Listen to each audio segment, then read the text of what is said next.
नमस्कार दर्शकों, आप देख रहे हैं न्यूज़ टुडे, जिसमें हर खबर है ज़रूरी और हर विश्लेषण है खास। बात करते हैं मुख्य सुर्खियों की। COP29 में भारत ने कहा कि जस्ट ट्रांजिशन में जलवायु न्याय अवश्य सुनिश्चित किया जाना चाहिए। जैव प्रौद्योगिकी विभाग और जैव प्रौद्योगिकी अनुसंधान एवं नवाचार परिषद ने वन डे वन जीनोम पहल की शुरुआत की। रक्षा संबंधी संसद की स्थायी समिति ने तटीय सुरक्षा में भारतीय तटरक्षक बल इंडियन कोस्ट गार्ड्स ICG की भूमिका की समीक्षा की। रोगाणु रोधी प्रतिरोध AMR पर चौथे वैश्विक उच्च स्तरीय मंत्री स्तरीय सम्मेलन में जहेदार प्रतिबद्धताएं अपनाई गईं। गुरु घासीदास तमोर पिंगला टाइगर रिजर्व को भारत के 56वें टाइगर रिजर्व के रूप में अधिसूचित किया गया। आवधिक श्रम बल सर्वेक्षण PLFS डेटा के अनुसार पिछले 6 वर्षों में महिला रोजगार संकेतकों में सुधार हुआ है। चलिए बुलेटिन की शुरुआत करते हैं और रुख करते हैं आज की पहली मुख्य खबर की ओर। COP29 में भारत ने कहा कि जस्ट ट्रांजिशन में जलवायु न्याय अवश्य सुनिश्चित किया जाना चाहिए। अजरबैजान के बाकू में जलवायु परिवर्तन पर पक्षकारों का 29वां सम्मेलन यानी COP29 आयोजित हो रहा है। इस सम्मेलन के दूसरे वार्षिक उच्च स्तरीय मंत्री स्तरीय गोलमेज सम्मेलन के दौरान भारत ने वैश्विक जलवायु न्याय यानी क्लाइमेट जस्टिस और न्यायोचित जलवायु कार्रवाई की आवश्यकता पर जोर दिया। तो खबर की शुरुआत में जस्ट ट्रांजिशंस के बारे में बात करते हैं। यह अवधारणा सुनिश्चित करती है कि कम कार्बन उत्सर्जन तथा पर्यावरणीय रूप से संधारणीय अर्थव्यवस्था और समाज की दिशा में प्रगति के दौरान कोई भी पीछे ना छूट जाए या किसी को जानबूझकर पीछे ना कर दिया जाए। अब सवाल आता है कि जस्ट ट्रांजिशन की आवश्यकता क्यों है। दरअसल कि जलवायु परिवर्तन के प्रभावों को कम करने के लिए लाभदायक है। कम कार्बन उत्सर्जन करने वाले ऊर्जा स्रोतों को अपनाने से ग्लोबल वार्मिंग को सीमित किया जा सकता है। दूसरा है वैश्विक जलवायु प्रतिबद्धताएं पूरी करने के लिए। इससे भारत के राष्ट्रीय स्तर पर निर्धारित योगदान यानी NDC लक्ष्यों और पंचामृत संकल्प को पूरा करने में मदद मिल सकती है। और तीसरा है ऊर्जा सुरक्षा सुनिश्चित करने के लिए। कम कार्बन उत्सर्जन करने वाले ऊर्जा स्रोतों को अपनाने से जीवाश्म ईंधन के आयात पर निर्भरता कम होगी। अब ये भी जानते हैं कि जस्ट ट्रांजिशन के समक्ष कौन सी चुनौतियां मौजूद हैं। पहली चुनौती है जस्ट एनर्जी ट्रांजिशन की लागत के निर्धारण में समस्या। स्वच्छ ऊर्जा को न्यायपूर्ण तरीके से अपनाने की लागत का अनुमान लगाने हेतु वैश्विक स्तर पर कोई पिछला अनुभव या उदाहरण मौजूद नहीं है। दूसरी है बौद्धिक संपदा से जुड़ी चिंताएं। अधिकतर हरित ऊर्जा प्रौद्योगिकियों पर विकसित देशों की कंपनियों को बौद्धिक संपदा अधिकार प्राप्त है। इस वजह से विकासशील देशों को इन प्रौद्योगिकियों को प्राप्त करने में कठिनाई आती है। तीसरी है नैतिकता से जुड़ी दुविधाएं। ये दुविधाएं समानता व उत्तरदायित्व, पर्यावरण न्याय, आर्थिक न्याय आदि से संबंधित हैं और अन्य चुनौतियों में देश के भीतर वित्तीय संसाधन के स्रोत की कमी और अधिक आर्थिक जोखिमों का सामना करना आदि शामिल है। ऐसे में अब आगे की राह भी समझने का प्रयास करते हैं। विकसित देशों से विकासशील देशों में प्रौद्योगिकियों के हस्तांतरण को आसान बनाया जाना चाहिए। साथ ही विकसित देशों से न्यायपूर्ण तरीके से जलवायु लोक वित्त पोषण यानी पब्लिक क्लाइमेट फाइनेंस प्राप्त होना चाहिए। इसके अलावा जलवायु कार्रवाई में अंतर्राष्ट्रीय सहयोग और विश्वास को बढ़ाने की जरूरत है और जस्ट ट्रांजिशन की स्वतंत्र रूप से निगरानी करने के लिए राष्ट्रीय जस्ट ट्रांजिशन संस्था की स्थापना करनी चाहिए। अंत में भारत में जस्ट ट्रांजिशन के लिए शुरू की गई पहले भी जान लेते हैं। भारत द्वारा उत्पादन से संबद्ध प्रोत्साहन PLI योजना शुरू करी गई है। इसका उद्देश्य भारत में उच्च दक्षता वाले सोलर PV मॉड्यूल के निर्माण के लिए अनुकूल व्यवस्था बनाना है। कार्बन तीव्रता को कम करने के लिए सॉवरेन ग्रीन बॉन्ड जारी किए गए हैं। इसके अलावा राष्ट्रीय स्वच्छ ऊर्जा निधि NCEF की स्थापना की गई है। कोयला उपकर से संग्रहित राशि इस निधि में जमा की जाती है। इस निधि से स्वच्छ ऊर्जा उपक्रमों को फंड दिए जाते हैं। और आखिरी है ग्रीन टर्म अहेड मार्केट शुरू किया गया है। इसका उद्देश्य एक्सचेंजों के माध्यम से नवीकरणीय ऊर्जा से उत्पादित विद्युत की बिक्री की सुविधा प्रदान करना है।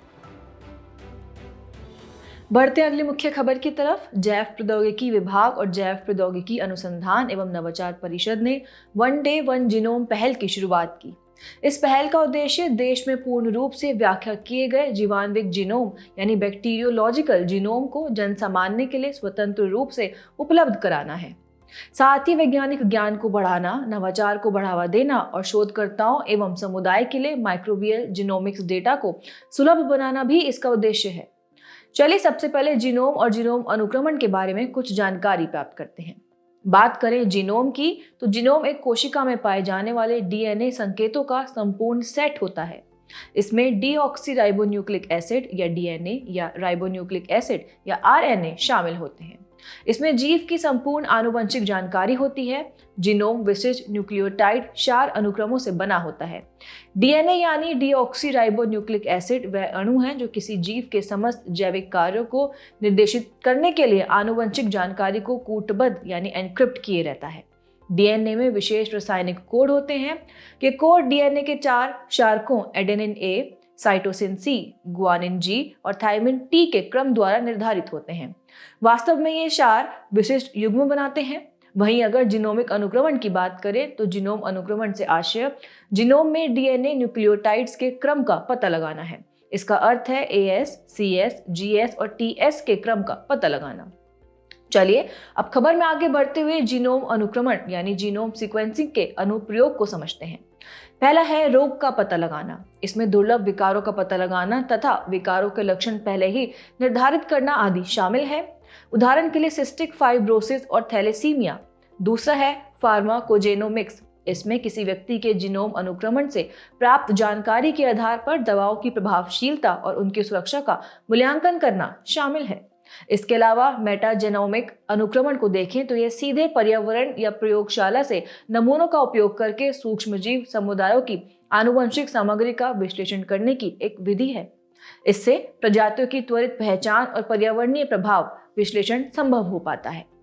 अगला है कृषि। विविध फसली पादपों में रोग प्रतिरोधक क्षमता और सूखा सहनशीलता के लिए आनुवंशिक मार्करों की पहचान की जा सकती है।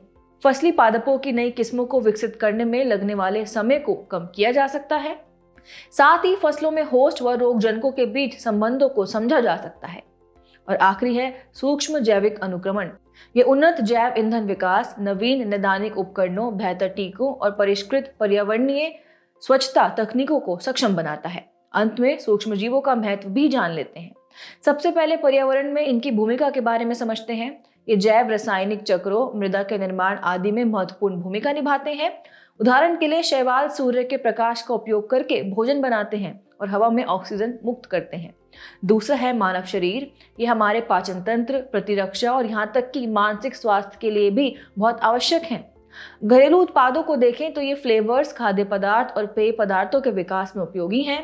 उदाहरण के लिए लैक्टिक एसिड बैक्टीरिया LAB का उपयोग खाद्य किण्वन में किया जाता है। वहीं अगर औद्योगिक उपयोग की बात करें तो बेकर्स यीस्ट का उपयोग अनाज और फलों में ब्रेड एवं बियर जैसे पेय पदार्थों के लिए किया जाता है। और अन्य महत्व में यीस्ट द्वारा जैव ईंधन का उत्पादन, सीवेज उपचार आदि शामिल है। बढ़ते हैं अगली मुख्य खबर की तरफ। रक्षा संबंधी संसद की स्थायी समिति ने तटीय सुरक्षा में भारतीय तटरक्षक बल यानी इंडियन कोस्ट गार्ड ICG की भूमिका की समीक्षा की। भारतीय तटरक्षक बल ICG ने देश की तटीय सुरक्षा से संबद्ध चुनौतियों से निपटने के लिए अपनी परिचालन संबंधी क्षमताओं, रणनीतिक पहलों और तैयारियों का विस्तार से विवरण प्रस्तुत किया है। तो सबसे पहले तटीय सुरक्षा से संबंधित चिंताएं जानते हैं। पहली है आतंकवादियों की समुद्री मार्ग से घुसपैठ। संभावित समुद्र आधारित आतंकवादी हमले को रोकना। उदाहरण के लिए 2008 में हुआ मुंबई हमला। दूसरा है समुद्री मार्ग से होने वाली तस्करी से जुड़े जोखिम। स्वर्ण, विलासिता की वस्तुओं और नशीली दवाओं की तस्करी एवं अवैध व्यापार के लिए समुद्री मार्गों का उपयोग किया जाता है। वहीं अगर औद्योगिक एवं रणनीतिक रूप से महत्वपूर्ण अवसंरचनाओं की सुभेद्य अवस्थिति को देखें तो तटरेखा के साथ लगे हुए कई विशेष आर्थिक क्षेत्र, महत्वपूर्ण तेल और गैस अवसंरचनाओं यानी रिफाइनरियां, अपतटीय प्लेटफॉर्म आदि की मौजूदगी, देश के 90% समुद्री व्यापार को संभालने वाले 13 महापत्तन आदि हैं। इसके अलावा रणनीतिक प्रतिष्ठानों को नुकसान पहुंचाने का खतरा भी एक चिंता का विषय है। नौसेना कमांड यानी विशाखापत्तनम, मुंबई, कोच्चि और पोर्ट ब्लेयर, तारापुर, कुडनकुलम व कलपक्कम में परमाणु ऊर्जा संयंत्र आदि। अन्य चुनौतियों में अलग अलग सुरक्षा एजेंसियों के बीच आपस में बेहतर समन्वय का अभाव, अवैध मत्स्यन, समुद्री प्रदूषण और प्राकृतिक आपदाओं के प्रति सुभेद्यता आदि शामिल हैं। चलिए अब तटीय सुरक्षा को मजबूत करने के लिए उठाए गए कदम जानते हैं। पहला है समुद्री और तटीय सुरक्षा को मजबूत करने हेतु राष्ट्रीय समिति NCS-MCS। ये समुद्री एवं तटीय सुरक्षा की समीक्षा के लिए एक राष्ट्रीय मंच है। दूसरा है बेहतर निगरानी के लिए राष्ट्रीय कमांड, नियंत्रण, संचार और आसूचना। इसके अलावा मरीन डोमेन अवेयरनेस MDA के तहत radar, sensor, automatic identification system AIS आदि के साथ तटीय निगरानी नेटवर्क AIS के माध्यम से MDA का विस्तार किया गया है। प्रक्रियात्मक पहलों में क्षेत्रों में सभी के लिए सुरक्षा व विकास, सागर पहल, सी विजिल अभ्यास, तटीय सुरक्षा योजना आदि शामिल है। अंत में भारतीय तटरक्षक बल के बारे में भी चर्चा कर लेते हैं। इसका मुख्यालय दिल्ली में है। इसे तटरक्षक अधिनियम 1978 के तहत शासित किया जाता है। इसका उद्देश्य भारत में 11,098 किलोमीटर लंबी तटरेखा की रक्षा करना और महत्वपूर्ण समुद्री व्यापार मार्गों की सुरक्षा सुनिश्चित करना है। इसके कार्यों की बात करें तो इसमें अपतटीय प्रतिष्ठानों की सुरक्षा, मछुआरों की सहायता, समुद्री पर्यावरण का संरक्षण, प्रदूषण को रोकना, तस्करी रोधी अभियानों में सहायता प्रदान करना और समुद्री कानूनों को लागू करना शामिल है। कि रक्षा मंत्रालय के तहत कार्य करता है। रोगाणुरोधी प्रतिरोध AMR पर चौथे वैश्विक उच्च स्तरीय मंत्रिस्तरीय सम्मेलन में जहेदा प्रतिबद्धताएं अपनाई गईं। ये वन हेल्थ अप्रोच के माध्यम से AMR से निपटने के लिए वैश्विक कार्रवाई हेतु एक व्यापक फ्रेमवर्क है।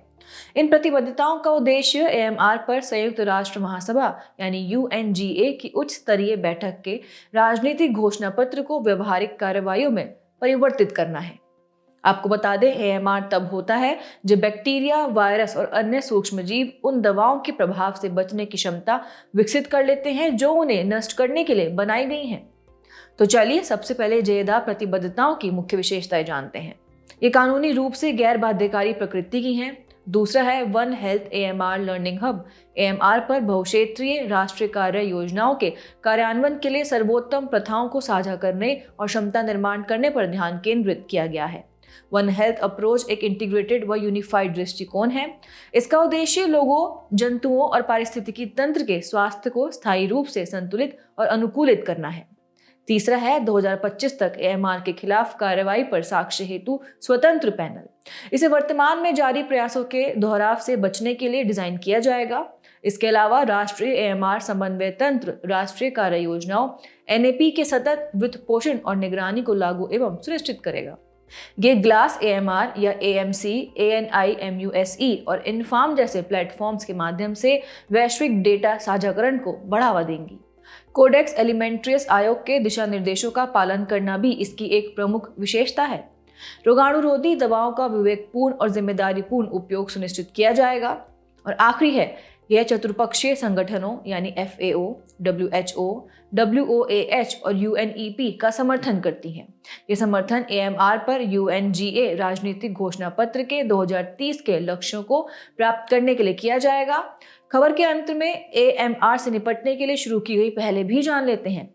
बात करें वैश्विक पहलों की तो इसमें वैश्विक रोगाणुरोधी प्रतिरोध और उपयोग निगरानी प्रणाली यानी ग्लास, REACT एंटीबायोटिक प्रतिरोध पर कार्रवाई और रोगाणुरोधी प्रतिरोध पर वैश्विक कार्य योजना आदि शामिल हैं।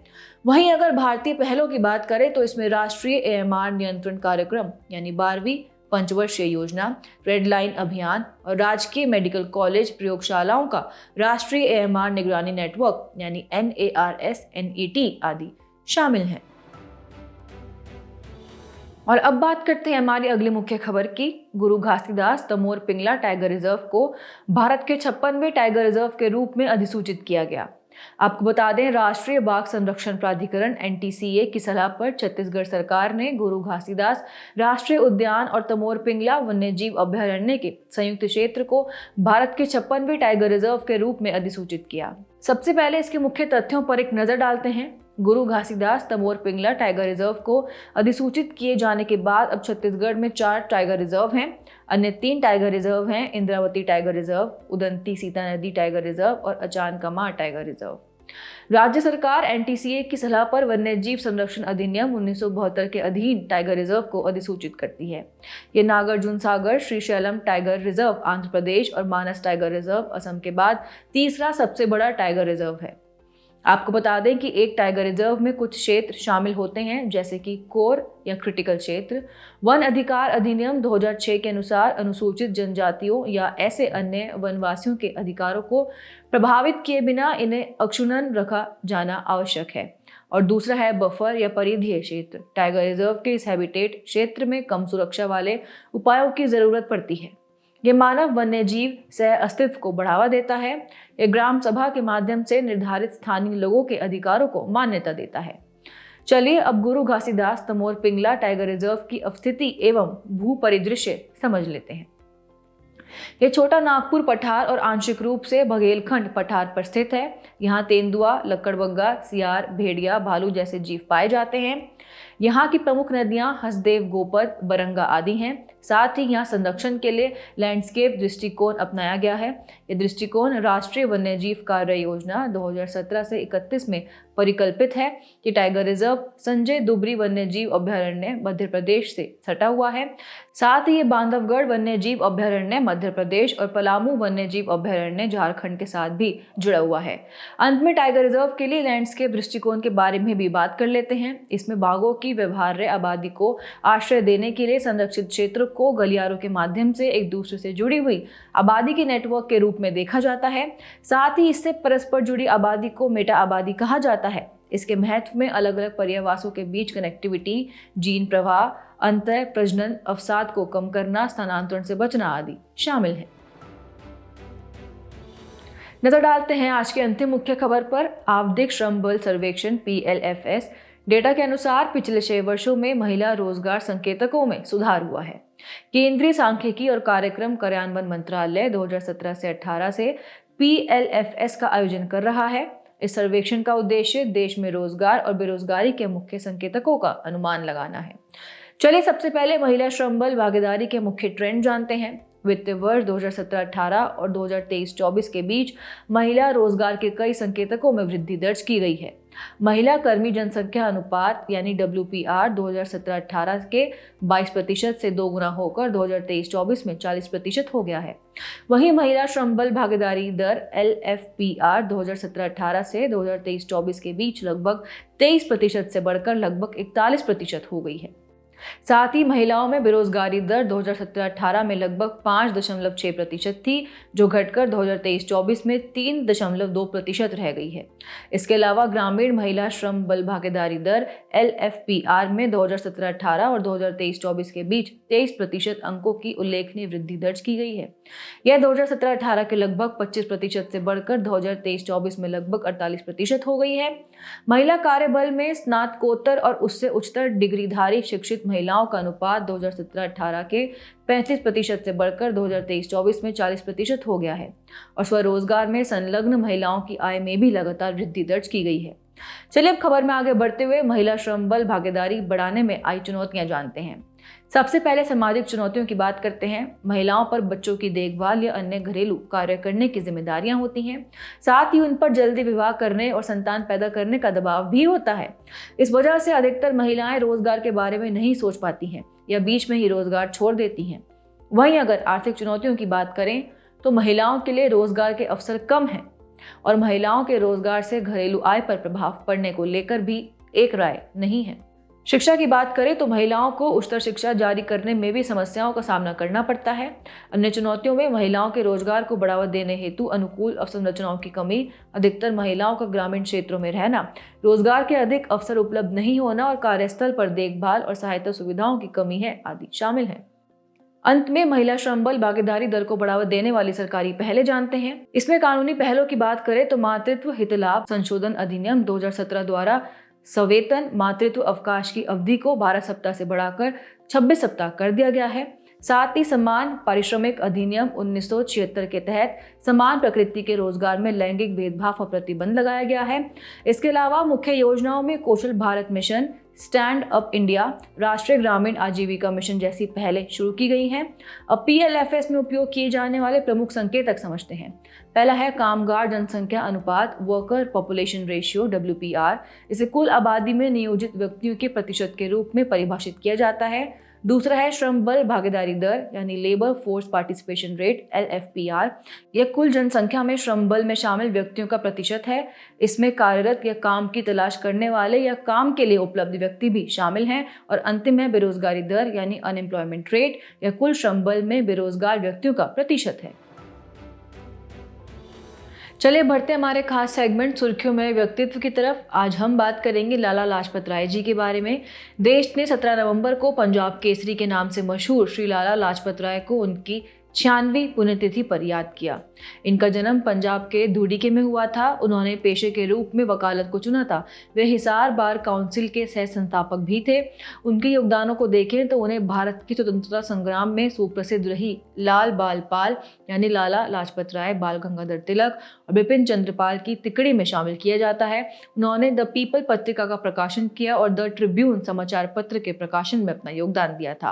उन्होंने मैजीनी, गैरिबाल्डी, शिवाजी और स्वामी दयानंद की जीवनियों सहित कई पुस्तकें लिखी थी। उन्होंने महात्मा हंसराज की राष्ट्रवादी दयानंद एंग्लो वैदिक स्कूल लाहौर की स्थापना में मदद की थी।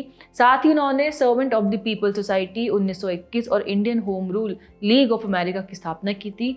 1920 के कलकत्ता विशेष अधिवेशन में उन्हें भारतीय राष्ट्रीय कांग्रेस का अध्यक्ष चुना गया था। जब 30 अक्टूबर 1928 को साइमन कमीशन ने लाहौर का दौरा किया तो उन्होंने इसके विरुद्ध में एक अहिंसक मार्च का नेतृत्व किया था। पुलिस लाठीचार्ज के कारण सिर में गंभीर चोट आने की वजह से उनकी मृत्यु हो गई थी। हम लाला लाजपत राय जी से ईमानदारी, स्वतंत्रता की भावना, दान, भक्ति के गुण जैसे जीवन मूल्य सीख सकते हैं। चलिए बुलेटिन के आखिर में बढ़ते हैं आज की संक्षिप्त सुर्खियों की तरफ। वरिष्ठ IAS अधिकारी के संजय मूर्ति को भारत का अगला नियंत्रक एवं महालेखा परीक्षक CAG नियुक्त किया गया। हाल ही में सुप्रीम कोर्ट ने वित्त मंत्रालय को नोटिस जारी कर देश भर में ऋण वसूली अधिकरणों यानी डेप्ट रिकवरी ट्रिब्यूनल में खाली पड़े महत्वपूर्ण पदों के बारे में पूछा है। देश में 39 ऋण वसूली अधिकरण हैं, जिनमें से लगभग 1/3 वर्तमान में कार्य नहीं कर रहे हैं। संधारणीय व्यापार सूचकांक 2024 में भारत 23वें स्थान पर है। यह सूचकांक वैश्विक व्यापार, समृद्धि को बढ़ावा, पर्यावरणीय सुरक्षा और सामाजिक विकास के मामले में 30 अर्थव्यवस्थाओं की तैयारी का मूल्यांकन करता है। हाल ही में प्रशासनिक सुधार एवं लोक शिकायत विभाग DARPG ने शिकायत निवारण मूल्यांकन और सूचकांक GRAI 2023 जारी किया। निवेश और लोक परिसंपत्ति प्रबंधन विभाग DIPAM ने केंद्र सरकार के सार्वजनिक क्षेत्र के उपक्रमों CPSE के लिए संशोधित पूंजी पुनर्गठन मानदंड जारी किए हैं। खनिकों ने बायोलीचिंग का उपयोग करके बेकार पड़े इलेक्ट्रॉनिक्स से सोना एवं अन्य कीमती धातुओं को निकाला है। बायोलीचिंग जैविक प्रक्रियाओं, विशेष रूप से सूक्ष्मजीवों का उपयोग करके अलग अलग खनिजों और अपशिष्ट पदार्थों से धातुओं जैसे तांबा, सोना आदि को निकालने के लिए उपयोग की जाने वाली एक विधि है। हाल ही में SpaceX के Falcon 9 रॉकेट ने भारत के GSAT-N2 सैटेलाइट को सफलतापूर्वक प्रक्षेपित किया। हाल ही में बुध के 8वें अवशेष की खोज के लिए भारतीय पुरातत्व सर्वेक्षण ASI के नेतृत्व में रामग्राम में उत्खनन शुरू हुआ। जाने से पहले आपकी समझ की परीक्षा के लिए डालते हैं एक नजर हमारे स्पेशल सेगमेंट प्रश्नोत्तरी पर।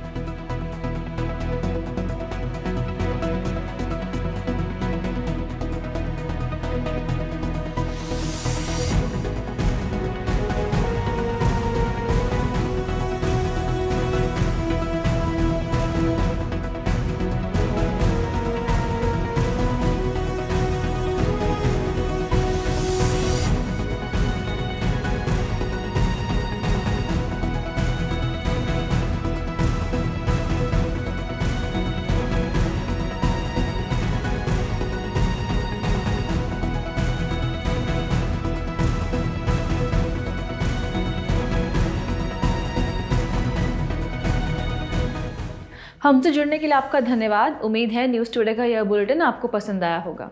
न्यूज़ टुडे की PDF को डाउनलोड करने के लिए और आज की क्विज के उत्तर के लिए डिस्क्रिप्शन में दिए गए लिंक्स पर क्लिक कीजिए।